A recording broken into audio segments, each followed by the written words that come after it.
There's one thing the Cincinnati Bearcats need to do in order for this season to be a success, and nobody is talking about it. In fact, you might be taking it for granted.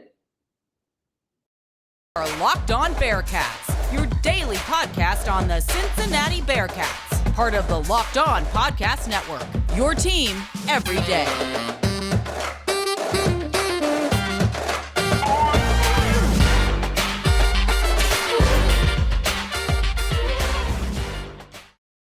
Thank you so much for making Locked On Bearcats your first listen of every day, free and available everywhere you get your podcasts and on YouTube. Subscribe to the Locked On Bearcats YouTube channel, up to 348 and counting. Follow us too to get an alert every time we drop a new episode, which today's episode is brought to you by LinkedIn. I'd like to thank LinkedIn Jobs for being the official college football recruiting sponsor across the Locked On College Network. LinkedIn Jobs helps you find the candidates you want to talk to faster. So post your job for free at linkedin.com/lockedoncollege.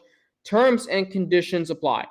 Alex Frank with you, your host each and every day, former sports director of UC's student-run media organization, Bearcats Media. So, winning on the road is something the Bearcats have done well at in the Luke Fickell era. Heck, they won at Indiana and Notre Dame last year, if that's anything. But don't take it for granted, because you might be. The Cincinnati Bearcats have not lost a regular season game since December 7th of 2019. That was at Memphis, and that was their third loss of the season on the road. They have not lost a road game since. Their only two losses have been on neutral fields, and both of them have come in the New Year's Six Bowl or a college football playoff game. But it still does not mean that winning on the road is not important. It does not mean that. It is very important, especially in a year like this year, where you are going to be tested on the road. This reminds me a lot of 2019. Remember in 2019, you knew the Bearcats were going to be good, but you really didn't know how they were going to respond after losing several pieces on the defensive and offensive lines. Well, they ended up finishing 11-3. They ended up finishing 10-2 again in the regular season. They ended up winning 4 games on the road, and 4 very difficult games on the road, might I add. But still, if you take away the previous 2 seasons of the Cincinnati Bearcats on the road, they are 10-9 in the Luke Fickell era. In the first 3 seasons, they only went 10-9. That means they were just above average. 1 game above 500. And if something hadn't gone right in the ECU or USF games in 2019, oh boy, they'd be under 500, minus the previous 2 seasons, which were extraordinary. If you take away the previous 2 seasons, the Bearcats are an average team on the road, which every college team should be. It's hard winning on the road, especially in college football. You might think, oh, come on, we play in the American Athletic Conference still. I mean, we should be beating everybody on the road. Yeah, well, there is some validity to that, and the Bearcats have done that the last 2 seasons. And albeit 2020, they didn't play in front of full crowds. They did not play in front of full crowds. In 2021, they did at Indiana and Notre Dame. They won both of those games. But come on, Navy and Tulane, USF, ECU, those weren't full crowds. They have not played in the American Athletic Conference in front of a true road crowd since UCF in 2018.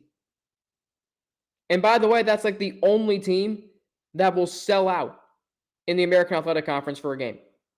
And rightfully so, because they're going to the Big 12. Houston wasn't sold out in 2019. So winning on the road is still very important this year. In 2019, when the Bearcats were coming off of a season where they lost a lot of key pieces from last year, from the previous year's team, they had to go to Marshall and win that game. That was a sellout crowd. They won that game convincingly.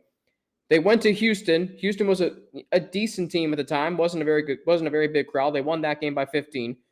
They went to ECU. That was probably 60-65% full. A lot of Bearcats fans made the trip. I almost went to that game. Cincinnati won that game barely, as you know. USF, probably 25% full. Barely won that game. So the point of the matter is, it is hard to win on the road. I mean, look at last year, the struggles against Navy and Tulane, and even USF to a degree. But you're going to have to do that this year on a team that is minus several alpha dog players from last year. You're going to have to do it with some new players stepping up in key places. Guys like Wilson Huber, guys like Ivan Pace, guys like Jaheim Thomas. More on those three players in a minute. You're going to have to rely on those players to step up, new faces to step up and say, hey, we're deciding whether or not we win today. And I look at it as, we talk about things that need to happen for the success of this season. Getting the quarterback right, beefing up the defensive line, not having a huge drop-off at corner, but winning on the road after losing an alpha dog talent.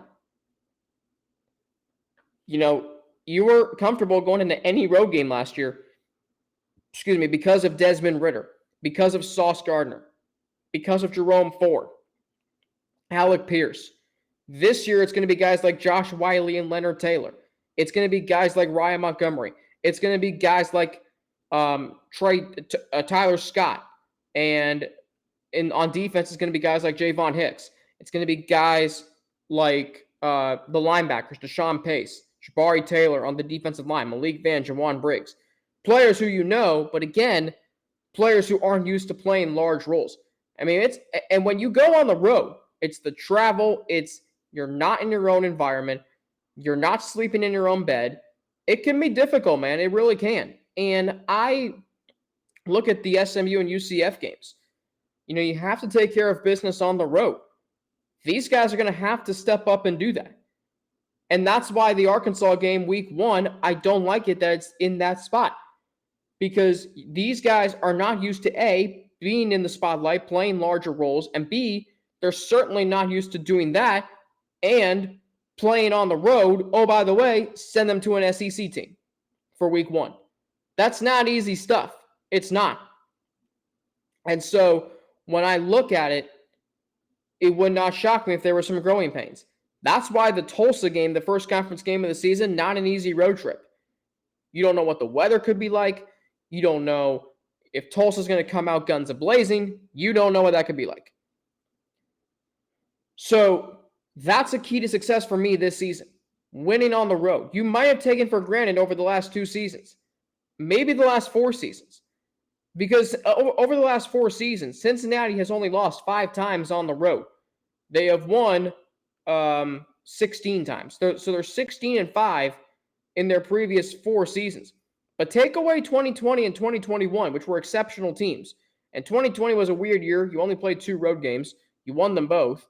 That was a COVID year. Last year, you had an uberly talented team. Take away those 2 seasons, and you're only 10-9 on the road, which is good, but it is something that you're going to have to do this year, your final season in the American, including that 2-game gauntlet in late October with SMU and UCF, and you're going to have to do it once you get to the Big 12. I'll touch on that after a word from LinkedIn. As the sun comes out and small businesses are back in business, LinkedIn Jobs makes it easier to grow your team. LinkedIn Jobs helps you find the people you want to interview faster and for free. Create a free job post in minutes on LinkedIn Jobs to reach your network and beyond to the world's largest professional network of over 810 million people. Then add your job in the purple hashtag hiring frame to your LinkedIn profile to spread the word that you're hiring so your network can help you find the right people to hire. Simple tools like screening questions make it easy to focus on candidates with just the right skills and experience so you can quickly prioritize who you'd like to interview and hire. It's why small businesses rate LinkedIn Jobs #1 in delivering quality hires versus leading competitors.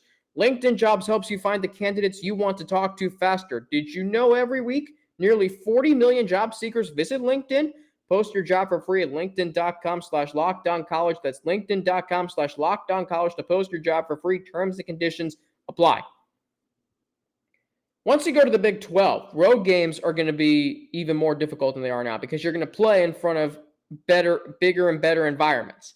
You're not going to be playing in Tulane, Ullman Stadium at noon on a Friday or on a Saturday. You're not going to be playing at half-empty Lincoln Financial Field against Temple, and you wonder, what it would be like to go to an Eagles game there.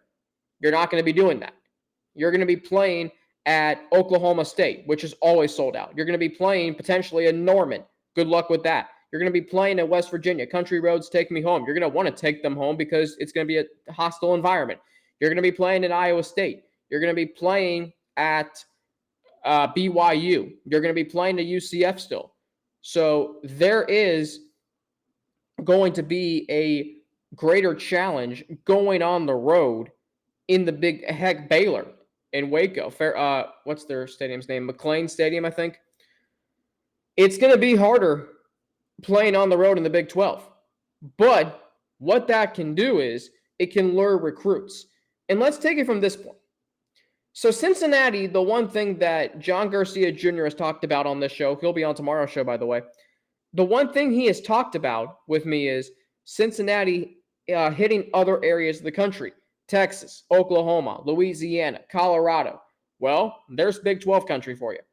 So let's say Cincinnati goes on the road and a recruit is visiting Oklahoma State or visiting BYU or Kansas State.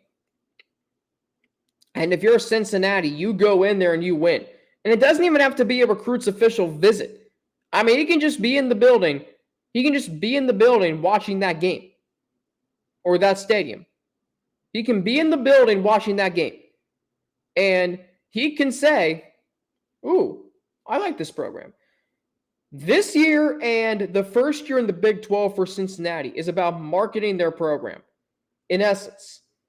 Because what you can do is you can show recruits, you can show parts of the country, hey, this is who our program is all about. This is who our head coach is. He's built a tremendous culture. This is what that culture is. This is how we play. This is our fan base, well-traveling fan base that will travel probably big time once they join the Big 12. And that is huge for recruiting. If you can go on the road and win in the Big 12, and it's going to have to be more of an emphasis once you get there. And it should be this year.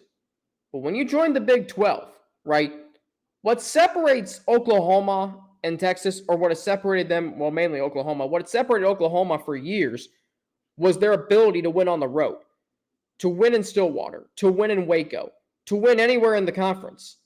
I mean, even beat Texas in the Red River Shootout, which really, in essence, was a road game for them because they were going to Dallas. If you can find a way to win on the road, like Baylor's won some tough road games recently. If you can find a way to do that, you're going to be able to send a message to recruits in that area because then recruits will remember. My guess is they probably are growing up fans of the teams you're playing in that particular area.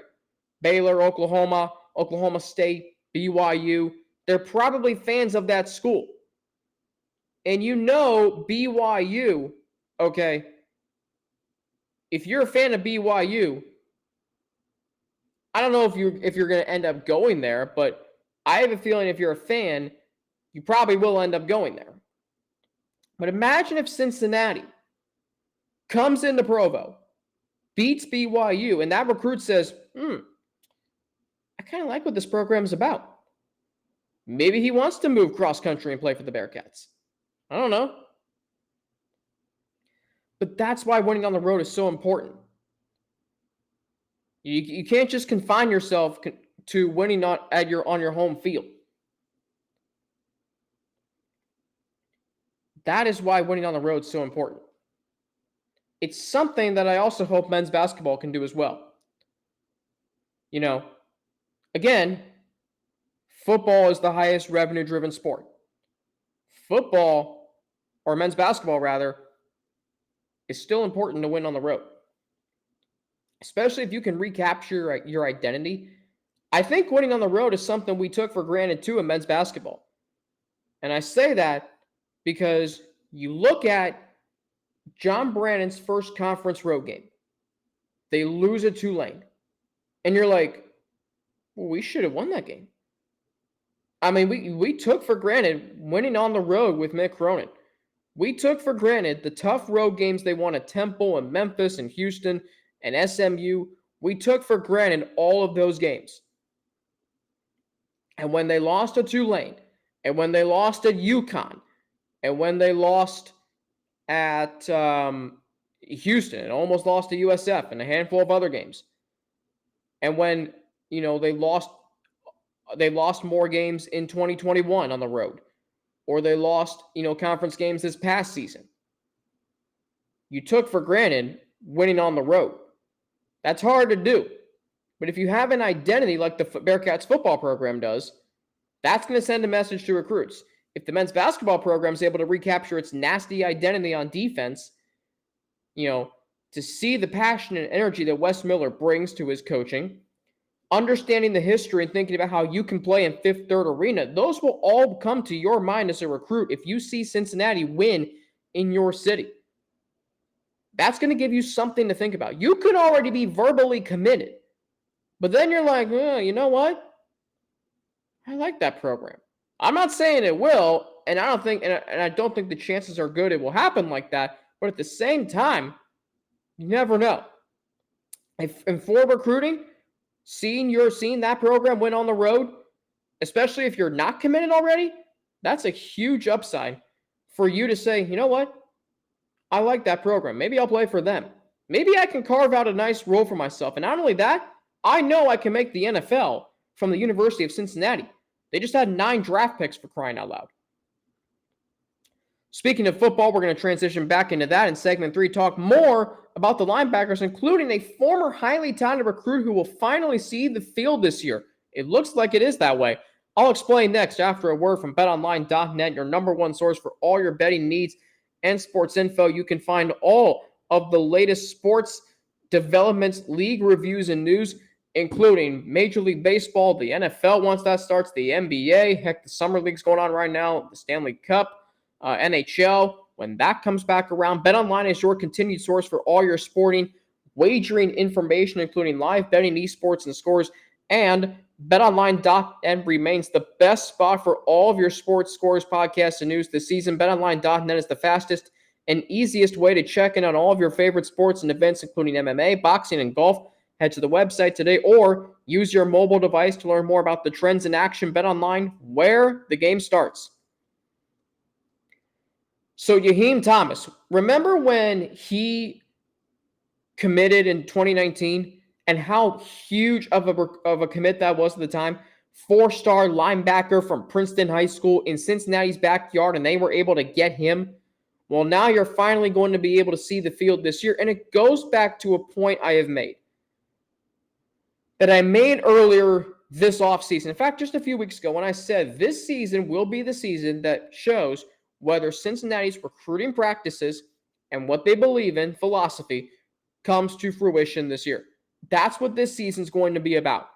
And I think it will show that they have done a masterful job at it. They already have shown that.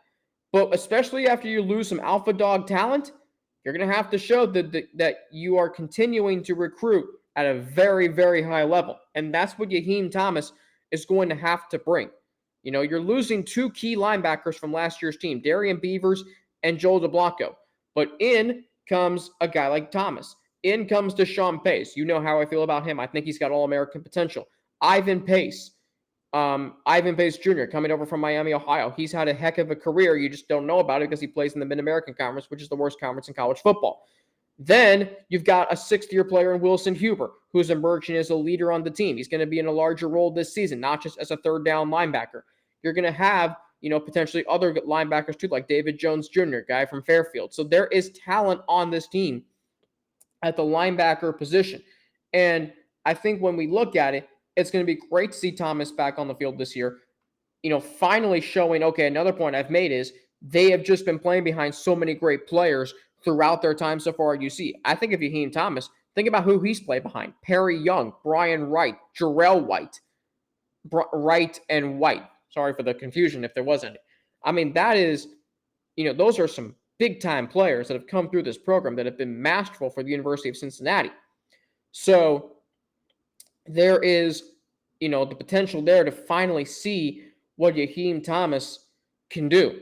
It will make up for last year's loss, I believe, the talent of Beavers and DeBlanco. It's very similar to the defensive line making up for the loss of Curtis Brooks and new guys stepping in this year. So again, you're going to see on the first 2 levels of your defense new guys stepping in, filling the cupboard, filling the void of the players who left from last year's team. I look at the potential that is there. There's a lot of it. Deshaun and Ivan Pace, Wilson Huber. He's the player I'm most excited about to see this season and what he can do in an expanded role. He's had an interesting career. He started at tight end, dropped a touchdown in that ECU game in 2019. If you remember, that was probably the only target he had all season. He then moved to linebacker. Now he's, a great role player. He had a fumble recovery in Notre Dame. He had 3 sacks last year, 15 tackles. So you know what you're going to get from him. Jaheim Thomas, you're finally going to see a landmark recruit. Imagine seeing both him and Evan Prater on the field. Now, they won't be on the field at the same time, but imagine your highest-rated offensive recruit and then one of your highest-rated defensive recruits ever finally seeing the field. The excitement that was there from 2019 is going to be here again this year. So, again, it's all about recruiting, putting the recruiting practices into fruition this year. And there's going to be pressure on guys like Javon Hicks, going to be pressure on guys like Wilson Huber and Deshaun and Ivan Pace. We know Deshaun's already a really good player. Jaheim Thomas, Malik Van, who we've already seen great flashes of, Jawan Briggs, who we could see more of this year, Jabari Taylor, who we could see more of this year. I like the talent that's there, and I think that's why I think personally the defense is going to be just fine. I think there might be a little drop off from terms of how good they were last year, but I don't anticipate much. And hopefully they improve in the run game. But linebackers, to me, are the position that most epitomizes where Cincinnati is in recruiting right now. All right, on tomorrow's show, as I mentioned, John Garcia Jr., the director of football recruiting for Sports Illustrated, joins me to discuss the Elite 11, recapping the Bearcats who were there, Bearcat commits potentially who were there, Brady Dragish. This year's linebackers, what he thought about when they were going through the recruiting cycle. Anthony Brown, Malik Elzy, 2 players the Bearcats are targeting heavily for the class of 2023. His thoughts on that. Don't forget to subscribe to the Locked On Bearcats YouTube channel, now up to 348 subscribers and counting. Keep them coming. Follow us to get an alert every time we drop a new episode. And don't forget, you can follow me on Twitter at Frankie_90 with 2 N's and an ATI. You can follow me on Instagram, AlexFrank9_, or email me at alex3frank@gmail.com. And then get more on the Big 12 by making Locked On Big 12 your second listen. Everyday host Josh Neighbors and the local experts of Locked On take you across the Big 12 in 30 minutes. Locked On Big 12, your second listen. That's Locked On Big 12. For the Locked On Bearcats podcast, I'm Alex Frank. Have a great rest of your day. John Garcia Jr. and I will be back tomorrow to discuss all things recruiting from the Elite 11 and players the Bearcats are still targeting for the class of 2023. Until then, have a great rest of your day, and I will talk to you all with John Garcia Jr., the director of football recruiting for Sports Illustrated, on tomorrow's show.